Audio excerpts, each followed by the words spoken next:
السلام علیکم ورحمۃ اللہ وبرکاتہ۔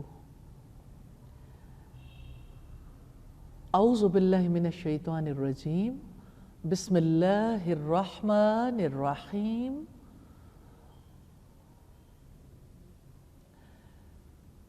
شعبان کا مہینہ کیا اہمیت رکھتا ہے؟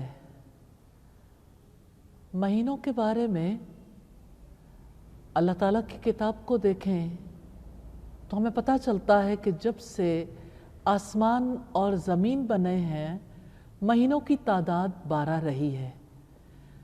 قرآن حکیم میں رب العزت کا فرمان ہے ان عدۃ الشہور عند اللہ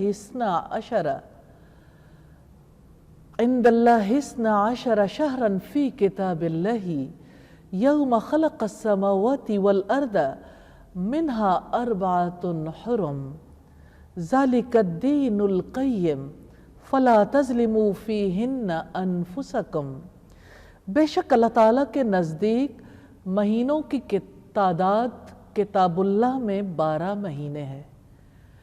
جس دن سے اس نے آسمانوں اور زمین کو پیدا کیا ان میں سے 4 حرمت والے ہیں، یہی سیدھا دین ہے، سو ان میں اپنی جانوں پر ظلم نہ کرو۔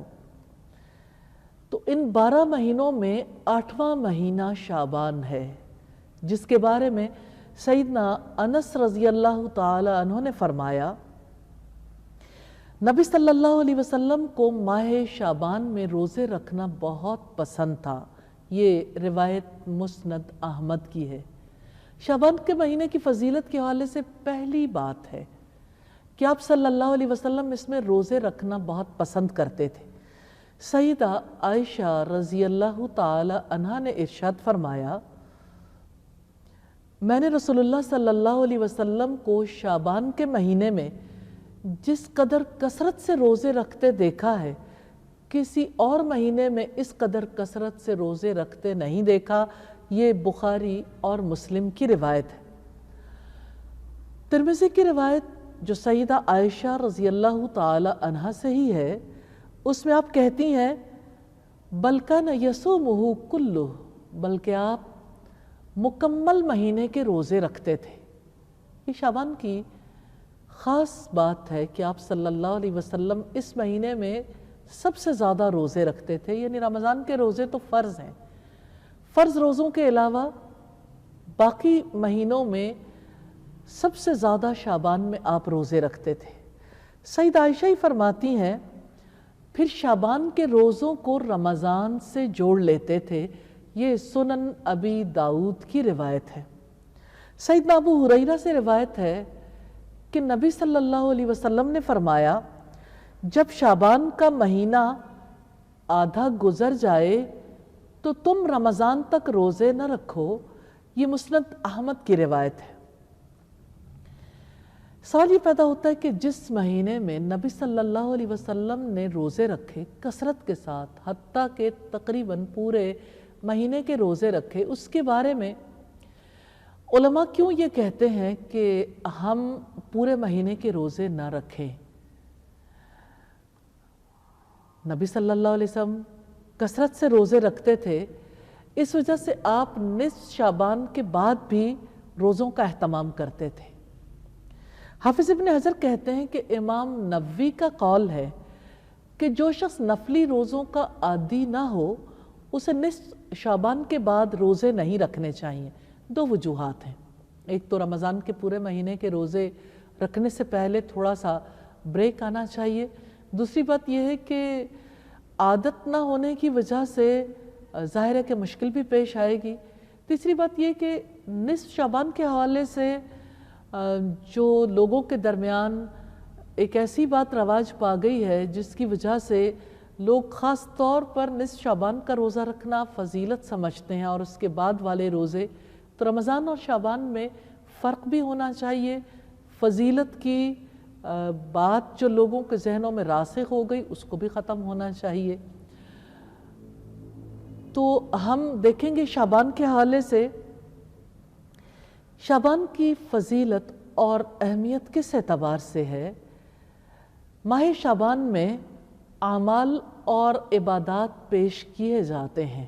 سیدنا اسامہ بن زید رضی اللہ تعالیٰ عنہ نے رسول اللہ سے دریافت کیا، یا رسول اللہ، کہ اے اللہ کے رسول صلی اللہ علیہ وسلم، آپ جس قدر اہتمام کے ساتھ ماہ شعبان میں روزے رکھتے ہیں، میں نے کسی اور مہینے میں آپ کو روزے رکھتے نہیں دیکھا۔ آپ نے فرمایا، رجب اور رمضان کے اس درمیانی مہینے یعنی شعبان سے لوگ غفلت برتتے ہیں، جبکہ اس مہینے میں اللہ رب العالمین کے حضور اعمال اور عبادات پیش کیے جاتے ہیں۔ تو میری خواہش ہے کہ میرا عمل روزے کی حالت میں اللہ کے حضور پیش ہو۔ ماہ شعبان کی اہمیت کو چار چاند لگ جاتے ہیں جب ہم یہ حدیث پڑھتے ہیں کہ نبی صلی اللہ علیہ وسلم نے فرمایا کہ اس مہینے میں اعمال اور عبادات پیش کیے جاتے ہیں۔ اسی طرح سے دوسری اہم بات ہمیں نصف شعبان کی رات کی فضیلت کے حوالے سے ملتی ہے۔ نبی صلی اللہ علیہ وسلم نے فرمایا، یہ سلسلہ احادیث صحیحہ کی روایت ہے 1144 نمبر پر، کہ اللہ تعالیٰ نصف شعبان کو اپنی مخلوق کی طرف جھانکتے ہیں اور تمام مخلوقات کو بخش دیتے ہیں، ماں سوائے شرک کرنے والے اور بغض رکھنے والے کے۔ یہ حدیث سیدنا معاذ بن جبل رضی اللہ تعالیٰ عنہ، سیدنا ابو ثعلبہ خشنی رضی اللہ تعالیٰ عنہ، سیدنا عبداللہ بن عمر، ابو موسیٰ اشعری، سیدنا ابو ہریرہ، سیدنا ابو بکر صدیق، سیدنا عوف بن مالک اور سیدنا عائشہ سے مروی ہے۔ اس حدیث سے نصف شعبان کی فضیلت ثابت ہوتی ہے۔ یہ اللہ تعالیٰ کا بنایا ہوا نظام ہے۔ اس نے اپنی مغفرت کے لیے کچھ اوقات مقرر کر دیے ہیں۔ ان اوقات میں عبادت کے تعین کا حق بھی رب العزت کا ہے۔ ہمارے لیے مناسب نہیں ہے کہ ان اوقات میں ہم اپنی جانب سے عبادات کا تعین شروع کر دیں۔ نبی صلی اللہ علیہ وسلم کی احادیث سے ہمیں پتہ چلتا ہے کہ ہر سوموار اور ہر جمعرات کو بھی اعمال پیش کیے جاتے ہیں اور گناہوں کی بخشش ہوتی ہے، جیسا کہ آپ نے فرمایا۔ سیدنا ابو ہریرہ رضی اللہ تعالی عنہ سے روایت ہے، جنت کے دروازے کھولے جاتے ہیں پیر اور جمعرات کے دن، پھر ہر ایک بندے کی مغفرت ہوتی ہے جو اللہ تعالیٰ کے ساتھ شرک نہیں کرتا، مگر وہ شخص جو کینہ رکھتا ہے، اپنے بھائی سے اس کی مغفرت نہیں ہوتی، اور حکم ہوتا ہے ان دونوں کو دیکھتے رہو جب تک مل جائیں، ان دونوں کو دیکھتے رہو جب تک مل جائیں، یعنی جب مل جائیں تو ان کی مغفرت ہو۔ مسلم کی 2565 نمبر روایت۔ نصف شعبان کے حوالے سے یہ بڑی اہم بات ہے کہ نصف شعبان کے بارے میں آپ صلی اللہ علیہ وسلم نے یہ بتایا کہ اس رات میں اعمال کی پیشی ہوتی ہے اور اللہ تعالیٰ نصف شعبان کو اپنی مخلوق کی طرف جھانکتے ہیں۔ کسی نے مجھ سے کہا کہ اللہ تعالیٰ جب مخلوق کی طرف جھانکتے ہیں، اتنی توجہ کرتے ہیں، تو ظاہر ہے کہ ایسے میں مخلوق کو بھی اللہ تعالیٰ کی طرف رغبت کرنی چاہیے، اور اللہ تعالیٰ کے سامنے دعائیں کرنا، اور خاص طور پر ایسے موقع پر زیادہ نوافل ادا کرنا ہمارے لیے نفع مند ہو سکتا ہے۔ تو میں نے انہیں کہا کہ دیکھیے، ہر رات کو اللہ تعالیٰ آسمان دنیا پر نزول کرتے ہیں، اور ہر رات میں یہ ندا دیتے ہیں، ہے کوئی بخشش مانگنے والا کہ میں اسے بخش دوں،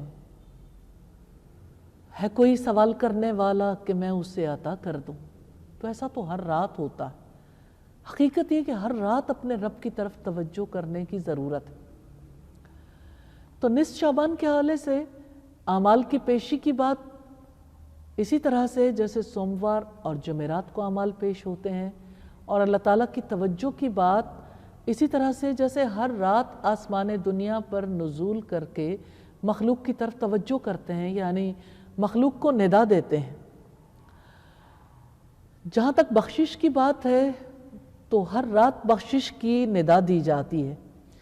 تو نصف شعبان کی رات کی فضیلت اپنی جگہ پر ہے، لیکن عبادت کا تعین تو رب العزت نے کرنا ہے اور اس کے رسول نے ہمارے لیے طریقہ کار جاری کرنا تھا۔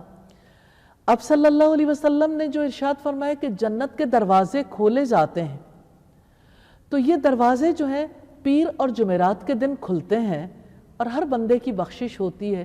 تو پیر اور جمعرات کو اسی لیے روزہ ہے، لیکن اس کا یہ مطلب نہیں ہے کہ پیر اور جمعرات کو روزہ ہے تو اب چونکہ نصف شعبان کی رات فضیلت والی ہے تو اس میں ہم خود ہی روزہ رکھ لیتے ہیں، یعنی اس کی صبح کو۔